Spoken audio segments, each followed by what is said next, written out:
The Luka Doncic trade didn't just backfire, it blew up the foundation of the Dallas Mavericks. What looked like a bold front office move has spiraled into one of the most embarrassing stretches in franchise history. Fans are furious, the team is floundering, and the people in charge? They're acting like nothing's wrong. Ever since the deal went down, it's like the Mavs have been trying to alienate every single one of their fans. The team's been a mess on the court, but off the court, it's a full-on PR disaster. Fans have started a full-blown rebellion. Fire Nico chants have taken over not just Mavs games, but even Dallas Stars hockey games and random public events. One guy even shouted it during a joust at medieval times. That's how deep this goes. What made things worse? The silence. No answers, no explanations. Just pain and confusion. Before we dive into how things started unraveling, hit that like button and subscribe to the channel if you're into deep dives like this. We break down the biggest stories in basketball without the fluff, just facts, receipts, and a bit of chaos. And trust me, you're gonna want to see how this one ends. Now back to the video. In Dallas, frustration has reached a boiling point. Since the controversial Luka Doncic trade, the Mavericks organization has found itself at odds with its once loyal fan base. What was once a promising era has unraveled into chaos, with fans publicly calling for the resignation of general manager Nico Harrison. Chants of "Fire Nico" have echoed across arenas, not just at Mavericks games, but at unrelated events throughout the city, including Dallas Stars hockey games and even medieval times dinner shows. The sentiment is clear: the city feels betrayed. Many point to the months of silence from Mavericks leadership after the trade, arguing that the lack of transparency has only intensified the outrage. Critics argue that when a franchise trades away a generational talent like Luka Doncic, there needs to be accountability.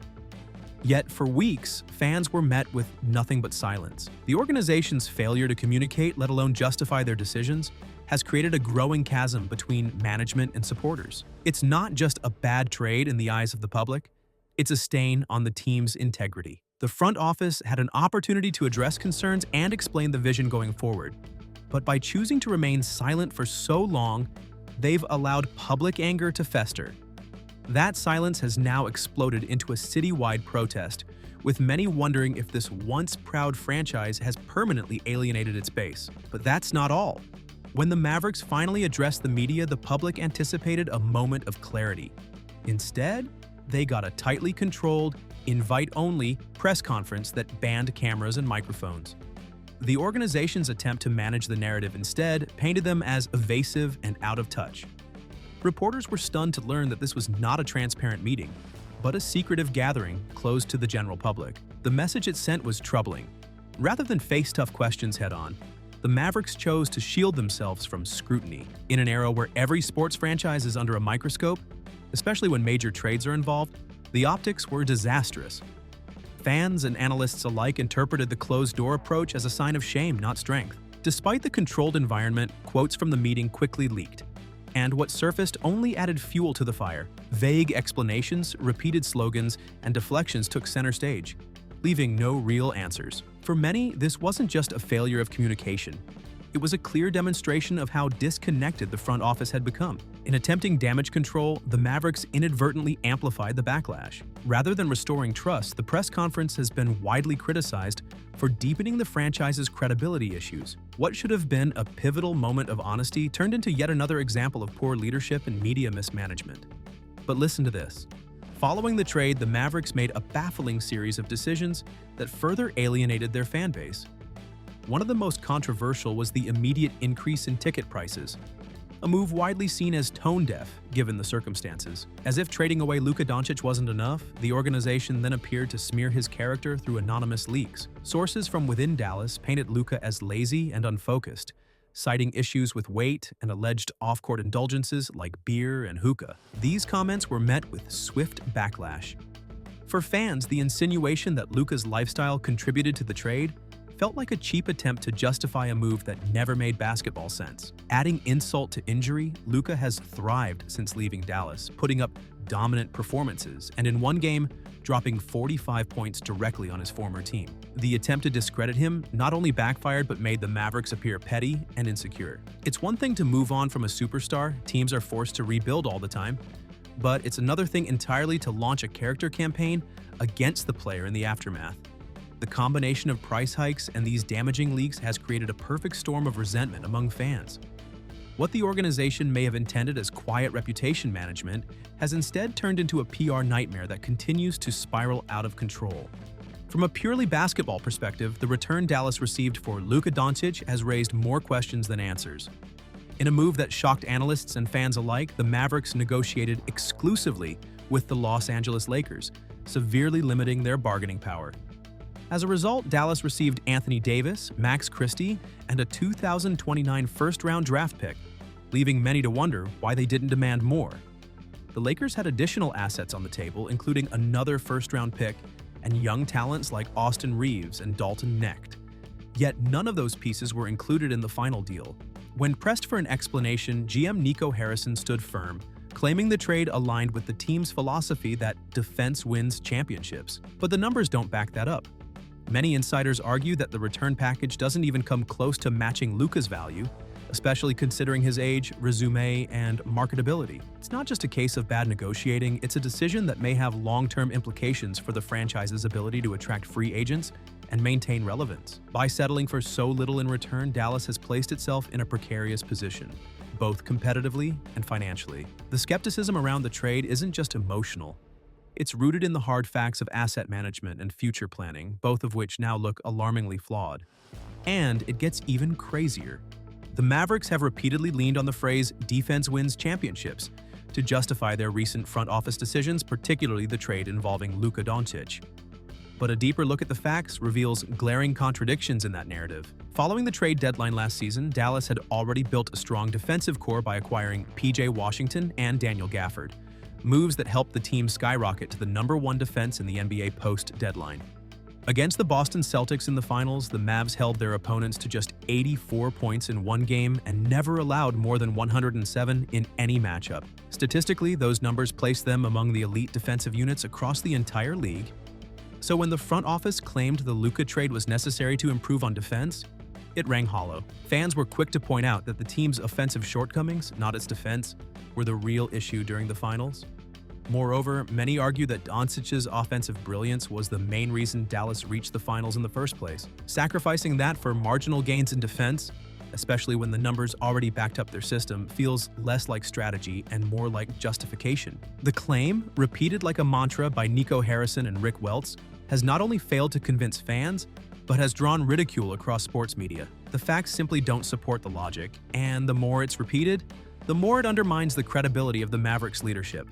In what many consider one of the most tone-deaf moments of the entire fallout, Mavericks president Rick Welts attempted to compare the Luka Doncic trade to the Warriors' decision to trade Monta Ellis in favor of building around a young Steph Curry. While the Warriors' move eventually led to a dynasty, the analogy fails on nearly every level. Luka Doncic isn't the Monta Ellis in this scenario, he's the Steph Curry. He's the generational talent, the face of the franchise, the type of player teams spend decades trying to find. The implication that removing Luka was somehow necessary to unlock another superstar hidden within the roster was not only misguided but flat-out misleading. There is no Curry-like talent waiting in the wings for Dallas. The comparison quickly became a viral talking point across social media, mocked for its absurdity and lack of self-awareness. Analysts pointed out that using Golden State's success to justify an entirely unrelated and contextually different trade showed how out of touch the Mavericks' leadership had become. For fans still reeling from the loss of Luka, the analogy wasn't just inaccurate, it was insulting. Instead of calming tensions, the statement reopened wounds and poured salt into them. It was a clear sign that not only had the Mavericks lost their star player, but they had also lost the ability to read the room, compounding public distrust and intensifying backlash. And it gets even more intriguing. With pressure mounting and criticism escalating, Mavericks GM Nico Harrison introduced a new angle to defend the team's decision-making, blaming Kyrie Irving's ACL tear for why fans haven't seen the full potential of the new roster. In a moment that instantly drew skepticism, Harrison claimed the team was a championship-caliber group and insisted fans only saw it operating for 2.5 quarters before injuries struck. While it's true that losing Kyrie dealt a blow to the Mavericks' chemistry, the idea that 2.5 quarters of action is enough to judge a team's potential stretches credibility. More importantly, it dodges the core issue, that the trade itself lacked strategic foresight and significantly depleted the team's long-term assets. Relying on such a flimsy sample size to justify dismantling a finals-caliber roster struck many as disingenuous at best. Sports analysts and fans alike quickly pounced on the quote, turning it into a meme and a punchline. If 2.5 quarters is all it takes to evaluate a championship window, then the Mavericks' new leadership philosophy appears to be built on guesswork, not evidence. Instead of acknowledging missteps or offering transparency, Harrison's comments came across as desperate damage control, designed to shift blame and delay accountability. For a city still grieving the loss of its superstar, this type of messaging only deepened the sense of betrayal. During the controversial press conference, one voice stood out among the rest: ESPN reporter Tim McMahon, who relentlessly questioned the Mavericks front office about the logic behind the Luka trade and the long-term consequences it imposed. McMahon pointed out that while the team claims to be operating on a 3 to 4 year timeline, it simultaneously gave up control of its first-round draft picks for nearly a decade, specifically through 2030. His direct questioning put Nico Harrison on the defensive, leading to a moment that quickly went viral. Harrison asked him to repeat the question, then reverted once again to the vague mantra of defense wins championships. That exchange, emblematic of the entire press conference, exposed the lack of coherent strategy behind the trade. McMahon's persistence highlighted the contradiction between the Mavericks' stated goals and their actual actions. By mortgaging future assets while simultaneously pushing a multi-year plan, the organization has backed itself into a corner. The public response was swift. Fans praised McMahon for asking what everyone else was thinking and holding the franchise accountable in real time. For a press conference designed to restore order, it did the opposite. It became a case study in how not to manage crisis communication, showcasing a leadership team that appeared woefully unprepared to answer even the most basic questions about the franchise's future. While much of the criticism has been directed at Nico Harrison and Rick Welts, a new name has entered the conversation: Patrick Dumont, the Mavericks' new day-to-day owner. Dumont, who assumed control after Mark Cuban sold a majority stake in the franchise, has been described by insiders as a non-basketball executive who openly acknowledges his lack of sports knowledge. According to reports, Dumont relies entirely on Harrison for basketball decisions, essentially acting as a silent approver rather than an active evaluator. When Harrison first floated the idea of trading Luka Doncic, sources say Dumont initially laughed, but ultimately gave the green light, trusting that Harrison, the basketball guy, knew best. That blind trust has now become a focal point of fan outrage. While Dumont's business credentials are solid, his real estate background is expected to help with future arena deals.